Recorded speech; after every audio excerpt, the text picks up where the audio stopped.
Hello दोस्तों, welcome back to my channel. स्वागत है आप लोगों का अपने YouTube channel Raj online platform पे। दोस्तों, आज आप लोगों के बीच में जो सेंट्रल गवर्नमेंट और स्टेट गवर्नमेंट, एक राज्य और एक केंद्र शासित प्रदेश जो वैकेंसीज निकाली है, आज उसी वैकेंसी पे हम बात करने वाले हैं कि जितने भी हमारे युवा साथी आरआरबी एनटीपीसी की तैयारी कर रहे हैं और जितने भी हमारे युवा साथी जीडी की तैयारी कर रहे हैं, उन सबके लिए समझ लीजिए सेंट्रल गवर्नमेंट और स्टेट गवर्नमेंट एक सुनहरा मौका दिया है, जिनको इस सुनहरे मौकों को अगर पहचान लेंगे तो शायद एक उनका करियर और भविष्य बदल जाएगा। तो आज उसी के सिलसिले में हम बात करने वाले हैं कि जीडी का सिलेबस क्या है, आरआरबी का सिलेबस क्या है, कितना क्वेश्चन आएगा, टोटल क्वेश्चन कितना रहेगा, कितना टाइमिंग रहेगा, आरआरबी में कितना पोस्ट है, जीडी में कितना पोस्ट है। तो आज उसी पॉइंट पे हम बात करने वाले हैं।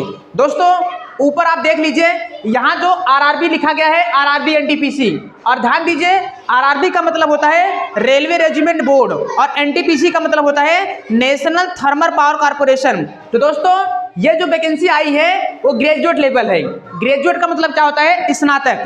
यानी अगर आप ग्रेजुएट हैं तो आप इस वैकेंसी को बहुत आसानी से अप्लाई कर सकते हैं। ग्रेजुएट लेवल, अगर आप इंटर है तो नहीं कर सकते हैं, ओनली फॉर ग्रेजुएट। इसकी मिनिमम क्वालिफिकेशन है ग्रेजुएट। तो आप देख लीजिए सिलेबस में क्या है, हमें पता होना चाहिए कि सिलेबस में क्या क्या पूछता है, कितने सब्जेक्ट पूछेगा। अगर सिलेबस हमको मालूम नहीं है तो हम पढ़ते जरूर हैं, लेकिन जिस दिशा में हमें पढ़ना चाहिए उस दिशा में हम नहीं पढ़ते हैं। अगर सही दिशा में पढ़ाई नहीं करते हैं तो कहीं ना कहीं हमारा एग्जाम जो होता है क्रैक नहीं हो पाता है। इसलिए हमें जो पढ़ना है एक रणनीति बना के पढ़ना है और सटीक पढ़ना है। तो सिलेबस में क्या दिया है, पहला पॉइंट में आप देख लीजिए, जनरल अवेयरनेस कितना है। जनरल अवेयरनेस का मतलब क्या होता है? जीएस। जो आपके जीएस से जो क्वेश्चन रहेगा, जीएस से टोटल क्वेश्चन आपका 50 रहेगा। फिर इसके बाद दूसरा पॉइंट भी आपका दिया है मैथमेटिक्स, यानी मैथ में कितना क्वेश्चन रहेगा? 35 क्वेश्चन। फिर तीसरा में क्या रहेगा? जनरल रीजनिंग, सामान्य बुद्धि शक्ति तर्क परीक्षण। जनरल रीजनिंग में कितना रहेगा? 35 क्वेश्चन। तो दोस्तों, इसमें से टोटल जो क्वेश्चन आपका आएगा 120 क्वेश्चन। टोटल क्वेश्चन कितना आएगा? 120 क्वेश्चन। 120 क्वेश्चन आपके सामने आएगा। और ये पेपर जो आपका होगा, ये ध्यान दीजिएगा, पेपर आपका ऑनलाइन होगा। पेपर किसी भी प्रकार का अप्लाई नहीं होगा, पेपर आपको ऑनलाइन देना है। चूंकि सेंट्रल गवर्नमेंट का ये वैकेंसीज है, सेंट्रल गवर्नमेंट कभी भी ऑफलाइन पेपर नहीं कराती है, खास तौर पे रेलवे का। जितने भी रेलवे के पेपर होते हैं, सारे रेलवे के पेपर ऑनलाइन में कराए जाते हैं। सबसे बड़ी खास बात यह है कि जो भी हमारे एनटीपीसी और आरआरबी भाई तैयारी कर रहे हैं, उनके लिए बता दें कि 8113 सीट टोटल इसमें है। 8113 सीट में से आपको एक सीट चाहिए। इसमें 3 सीट ऐसी है जो टेक्निकल है और 3 सीट ऐसी है जो नॉन टेक्निकल है। टेक्निकल में बोले तो जैसे पॉलिटेक्निक हो गया, आपका बीटेक हो गया, आपका आईटीआई हो गया। तो 3 पोस्ट ऐसे हैं जो टेक्निकल डिग्री जिसके पास रहेगा वही अप्लाई कर पाएगा, और जिनके पास खाली ग्रेजुएट है, बीए है, बीएससी है, बीकॉम है, वो खाली जो है 3 पोस्ट नॉन टेक्निकल है, उसमें आप वो अप्लाई कर पाएंगे। ये तो रहा आपका जो है आरआरबी एनटीपीसी का।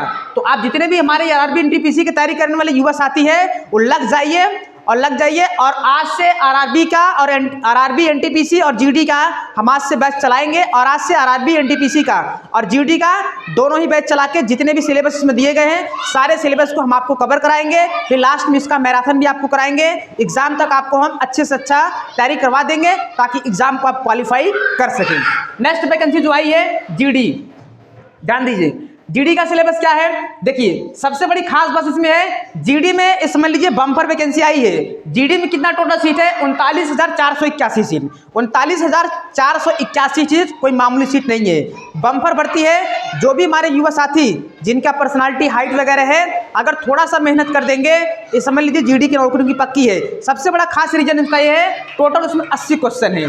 80 क्वेश्चन में अगर 70 तक अगर आप चले गए तो आराम से आपको सिलेक्शन मिल जाएगा। बहुत आसान है जीडी में सिलेक्शन पाना। और सिलेबस भी कुछ नहीं है, आइए हम आपको दिखाते हैं सिलेबस में क्या है। सिलेबस में क्या है?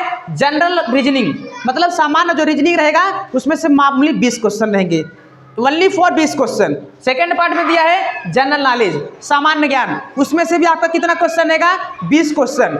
तीसरा पॉइंट में आपका दिया है मैथमेटिक्स, इसमें भी कितने क्वेश्चन रहेंगे? 20 क्वेश्चन। लास्ट वाले पॉइंट में दिया है इंग्लिश या हिंदी। देखिए, इसका मतलब क्या होता है? या तो अगर आप फॉर्म में अगर आप इंग्लिश चूज करते हैं तो क्वेश्चन पेपर में आपको इंग्लिश टच करना है। अगर फॉर्म में अगर आप हिंदी चूज करते हैं तो आपको हिंदी टच करना है, इंग्लिश को नहीं छूना है। तो दो में से यानी कितना हो गया? 20 हो के 80। टोटल क्वेश्चन कितना आपको करना है? 80 क्वेश्चन का आपका पेपर रहेगा।